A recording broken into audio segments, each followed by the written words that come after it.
Olá pessoal, nesse vídeo vou falar sobre alguns aspectos da PEC 186, chamada PEC emergencial, que está em tramitação no Senado Federal. Eu já falei sobre os aspectos gerais dessa PEC, está disponível no meu canal no YouTube. É importante que todos tomem conhecimento, principalmente os servidores públicos de todas as esferas, estadual, federal e municipal, porque são disposições do texto constitucional que estão sendo alterados e que é em prejuízo dos próprios servidores e dos serviços públicos que são prestados à população. Aproveita também e inscrevam-se no meu canal no YouTube. O que eu vou falar é o que eu considero verdadeira armadilha, tanto lá no artigo 37, como também no artigo 167A,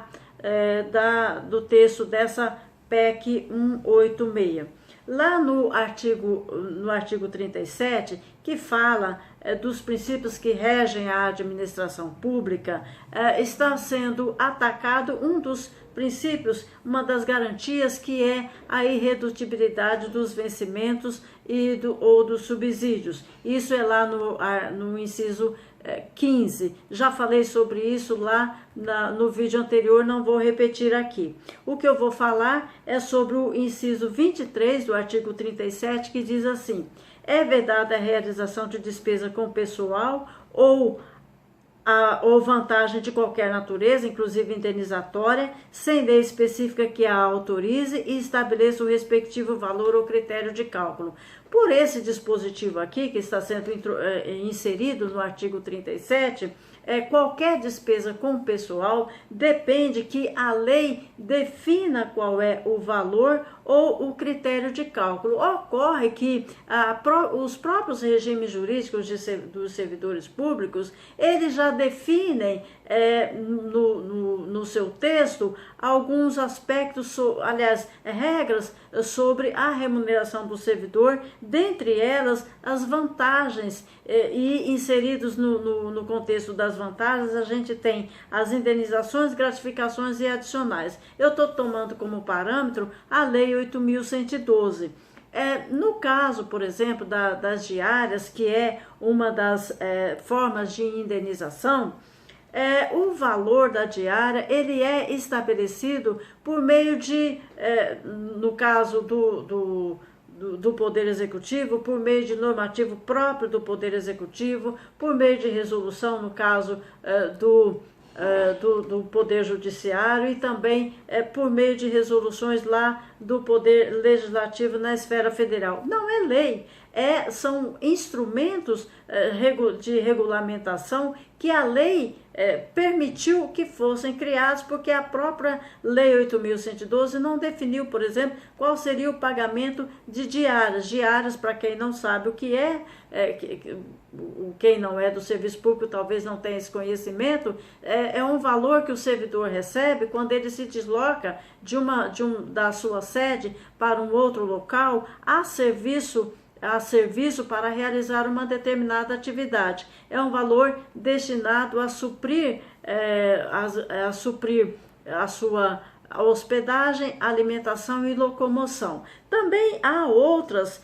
indenizações, como por exemplo auxílio moradia, que não tem um valor fixado. Esse valor varia conforme o valor do aluguel. Isso está previsto lá no artigo 60A da Lei 8.112. Há também no artigo 76A a gratificação por encargo de curso e concurso, que é paga ao servidor que participa dessas atividades de realização de ministrar curso ou atividade relacionada com a organização do concurso público, que depende o quê? Da disponibilidade orçamentária. Então não tem um valor fixado na própria lei. Se for aprovado esse dispositivo do artigo 23, essas atividades ficarão suspensas até que haja uma lei ou uma medida provisória, que também tem força de lei, definindo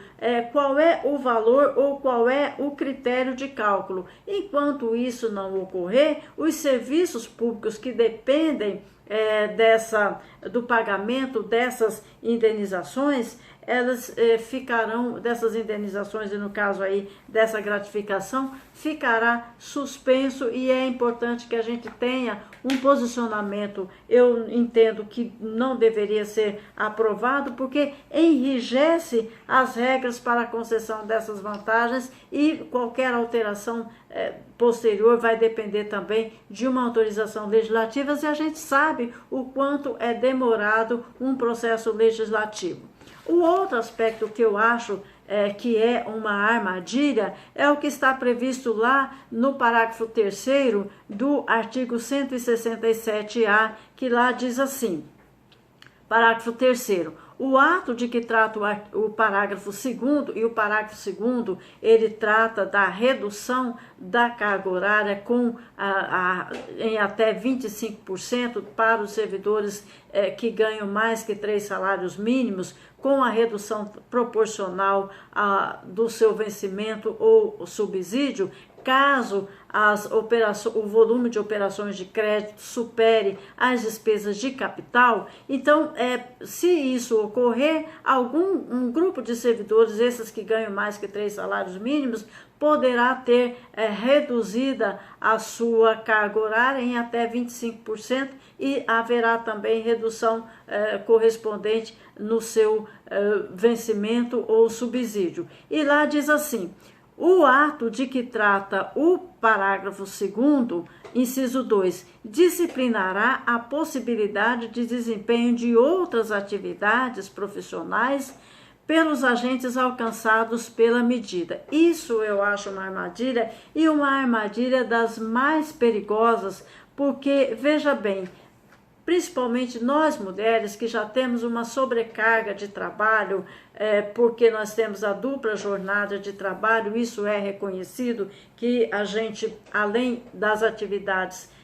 que a gente exerce, atividades profissionais que a gente exerce, a gente ainda na nossa casa, nós nos envolvemos com as atividades de organização e de atividades rotineiras mesmo da nossa casa, da educação dos filhos e de pessoas que vivem sob nossa dependência, a fazeres domésticos. Claro que a gente tem também a ajuda do marido ou do companheiro ou de outra pessoa que nos auxilia, seja uma empregada doméstica ou uma diarista, mas enfim, há essa sobrecarga de trabalho para a mulher, porque também a gente precisa organizar, planejar essas atividades e até executá-las, né, na maioria das vezes.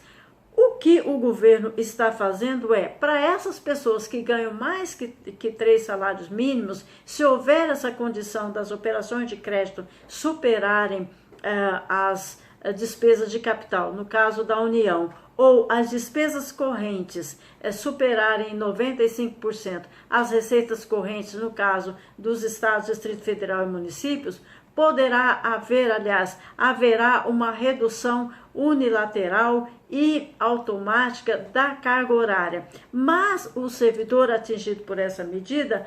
poderá, no entendimento aqui do inciso 2 do parágrafo 3º do artigo 167A, desempenhar outras atividades profissionais pelos agentes, outras atividades profissionais em paralelo com o seu cargo público. O que eu estou vendo aqui é que o próprio governo reduz a carga horária do servidor e faz um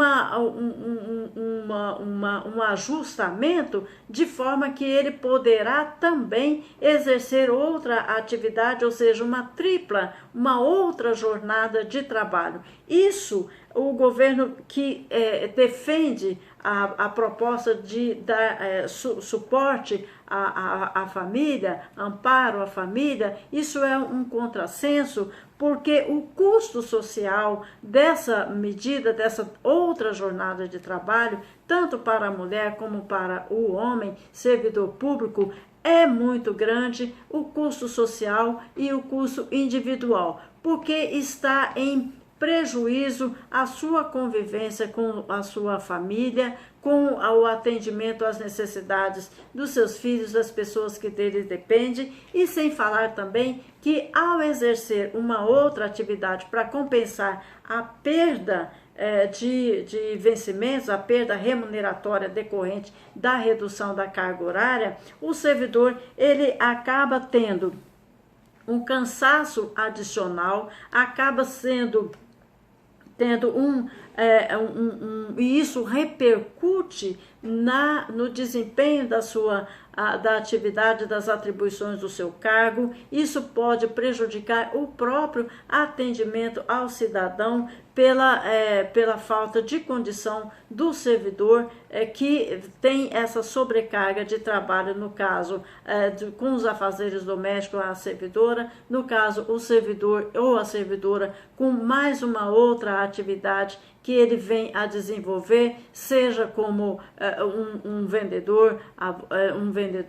de carro ou vendedor de seguro, seja como, no caso, aqueles que têm formação superior, uma outra atividade, por exemplo, no escritório de contabilidade ou numa assessoria jurídica como advogado ou no outro estabelecimento comercial. Isso poderá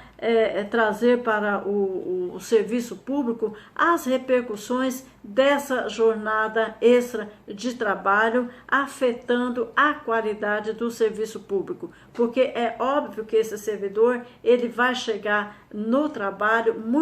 com as forças muito mais exauridas, com um déficit de atenção e até um nível de irritabilidade muito grande, e eu entendo que não é uma providência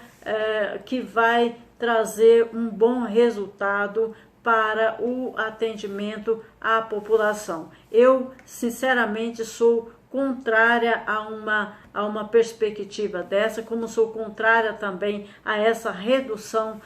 de carga horária, porque entendo que o Brasil é um país extremamente carente de serviços públicos. Serviço público tem que ser prestado com qualidade, o servidor público deveria exercer as atribuições do seu cargo em condição de ter dedicação integral, dedicação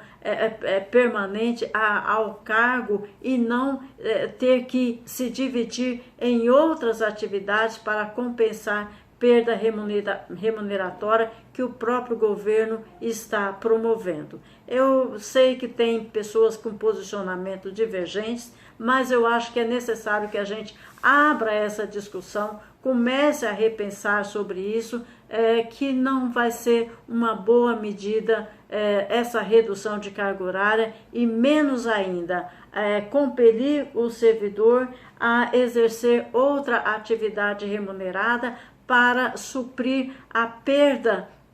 de remuneração que o próprio governo está promovendo. O custo social disso para as famílias, para a população, para o servidor será bastante elevado. É necessário que a gente realmente tenha um posicionamento, e no meu sentir deve ser um posicionamento contrário ao que está sendo previsto tanto no parágrafo 2º como no parágrafo 3º, inciso 2 especialmente, do artigo 167A. Essa PEC 186 ela tem que ser debatida intensamente com todos os setores da sociedade. Não há que se fazer uma reforma desse porte, nesse nível de aprofundamento, sem um debate sério com os servidores, com os usuários de serviço público, com os setores importantes da sociedade. Eram essas as informações que eu queria passar. Espero que vocês tenham compreendido e deixe a sua opinião nos comentários desse vídeo. Muito obrigada pela atenção. Até o próximo.